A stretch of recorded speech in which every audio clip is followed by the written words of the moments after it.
So I'm in Muskegon, Michigan, and I'm at the corner of 3rd and Western Ave. And I'm sitting here next to a bronze statue of Buster Keaton. And why the Buster Keaton statue is here is a really interesting story. But the story really develops a few miles that way in a little ghost town called Bluffton. And we're going to head over there right now, and it's really cool. So follow me. So here I am in Bluffton, Michigan. It's really on the other side of the lake here in Muskegon, Michigan, on the shores of Lake Michigan. And I'm here in Bluffton. And Bluffton is a ghost town, but not really, because of the sign here that says Bluffton, and so it's here. And it is here that at the turn of the century, literally in 1900, from about 1900 to 1909, Buster Keaton, as a real little kid, spent his summers with his mom and dad.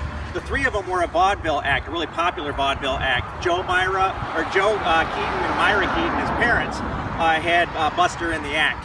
And during the off season, they would summer up here on the hill in a place called the Actors Colony. Joe Keaton started it and got a lot of his vaudeville buddies to buy houses up here on the shores of Lake Michigan so they could all summer together during the off season of their vaudeville act. So. The other thing that's really cool is Buster Keaton loved to play baseball. It was his favorite thing in the world to do.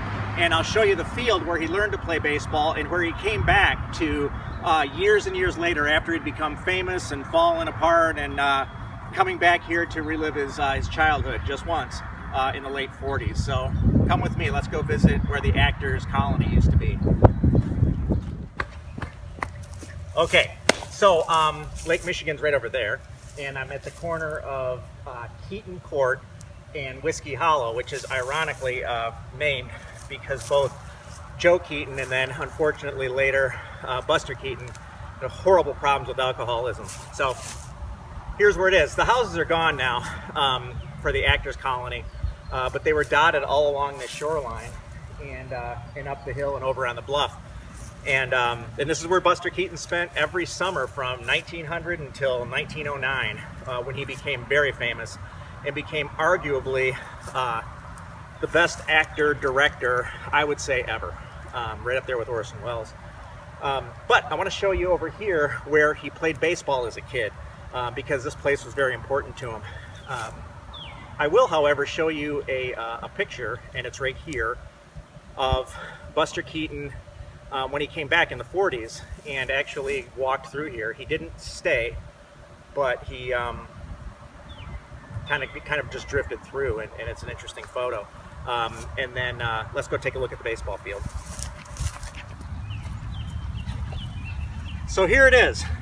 This is Buster Keaton Field. It was named Buster Keaton Field by the Buster Keaton Society long afterwards, but it was back there in the corner where Buster Keaton played baseball as a kid. I think the Buster Keaton Field, though, the guys think the home plate's right there. It's not. It was way back in the corner. Anyway, here's a picture of Buster Keaton when he came back in the late 40s. I think it's late 40s, 49, maybe 50, 51. And, it's this kind of a wistful look as he looks and walks across the outfield.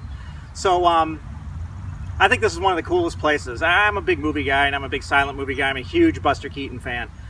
So this is important to me. I think this is really cool. But what's really cool, we're going to go do it again. I did this once before, is that we're going to go hit a fly ball at Buster Keaton Field. Need to do this every now and then.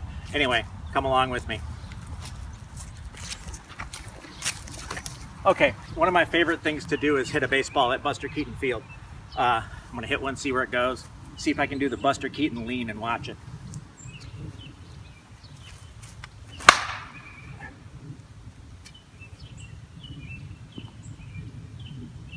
Got a hold of that one. Anyway, this is one of my favorite places on earth. One of my favorite unmarked places, and I love finding these things. Anyway, so if you want to see more of these, visit my website, stunt3.com, and you'll see a bunch more of these mini docs. The whole idea of these mini docs is to shoot them in 15 minutes or less, edit them on the iPhone, shoot them on the iPhone, and post them on the iPhone. So technically they're not probably great, but I hope they're informative. See you next time.